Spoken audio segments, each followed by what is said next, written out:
चलिए आज हम आपको एक्सप्लेन करेंगे आधुनिक आवर्त सारणी किसने दिया था। तो आधुनिक आवर्त सारणी की बात किया जाए तो आधुनिक आवर्त सारणी जो है वह हेनरी मोसले के द्वारा दिया गया था। हेनरी मोसले ने 1913 ईस्वी में इसे प्रस्तुत किया था। ऐसा मानना था, उनका ऐसा मानना था कि अगर हम तत्वों को परमाणु संख्या के आधार पर व्यवस्थित करें तो सारे के सारे मेंडलीव के दोष समाप्त हो जाएंगे। तो आज जो आप पीरियोडिक आधुनिक आवर्त सारणी पढ़ते हैं वो जो आवर्त सारणी है वो मोसले साहब के द्वारा प्रस्तुत किया गया है। इसकी कुछ खास बात ये है, इसमें दो तरह की रेखाएं होती है। एक पहली रेखा जो कि आपको ऊपर से नीचे की तरफ बहती है उन्हें समूह कहा जाता है, ठीक है, उन्हें समूह बोला जाता है। और एक ऐसी रेखा जो आपको बाएं से दाएं की तरफ जाती है उन्हें हम बोलते हैं आवर्त बोलते हैं। तो आधुनिक आवर्त सारणी की सबसे पहला खास बात यह है कि उनमें आवर्त की संख्या जो होती है 7 होती है। उनमें आवर्त की संख्या आपको 7 देखने को मिलेगी। और उनमें हम बात करें, अगर हम बात करें आधुनिक आवर्त सारणी में तो आवर्त की संख्या 7 होती है और समूह की संख्या जो होती है 18 होती है। आप देख सकते हैं 1 नंबर से लेकर के 18 नंबर तक समूह की संख्या मौजूद होती है। अगर हम बात करें आधुनिक आवर्त सारणी में 4 तरह के ब्लॉक मौजूद होते हैं। एक होता है एस ब्लॉक होता है, एक होता है पी ब्लॉक, एक होता है डी ब्लॉक और एक होता है एफ ब्लॉक। यानी अगर हम ब्लॉक की बात करें 4 block S block, D block, P block और एफ ब्लॉक होते हैं, ठीक है। तो ऐसे ऐसे 4 ब्लॉक देखने को मिलते हैं। आइए इनके बारे में कुछ आपको बताते हैं। तो सबसे पहले इस ब्लॉक की बात करें तो आप देख सकते हैं ध्यान से इस ब्लॉक में 2 ही तत्व आते हैं। या इस ब्लॉक की हम बात करें, इस ब्लॉक में 2 समूह आते हैं, पहले और दूसरे समूह वो इस ब्लॉक में आता है।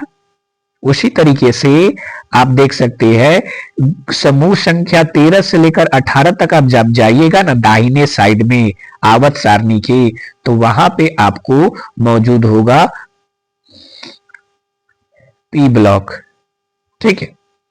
और जब आप बढ़िएगा 3 से लेकर 12 तक तो वो जो है जहां तत्व होगा वह डी ब्लॉक के अंतर्गत आता है।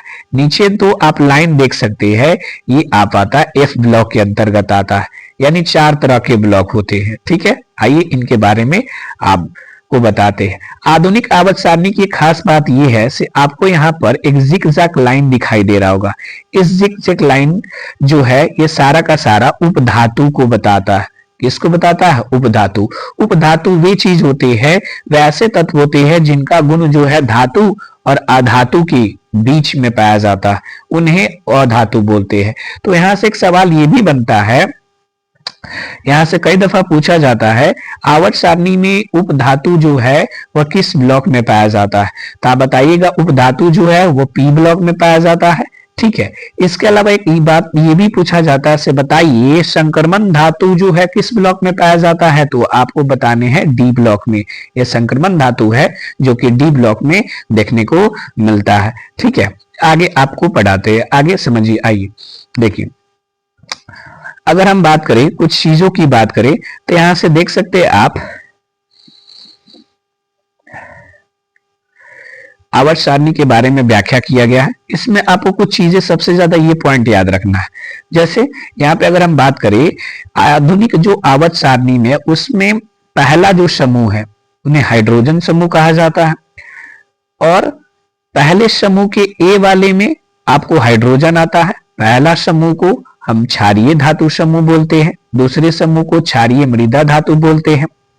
समूह नंबर 15 को निकोटोजेन कहा जाता है और समूह नंबर 16 को चाल्कोजेन, समूह नंबर 17 को हैलोजेन, समूह नंबर 18 को नोबल गैस या अक्रिय गैस के नाम से जाना जाता है।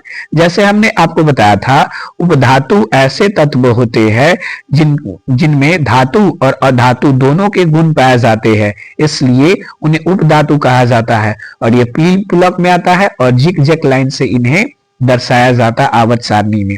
अब देखिए, अगर हम बात करें तो जो भी हमने बताया हमारे पास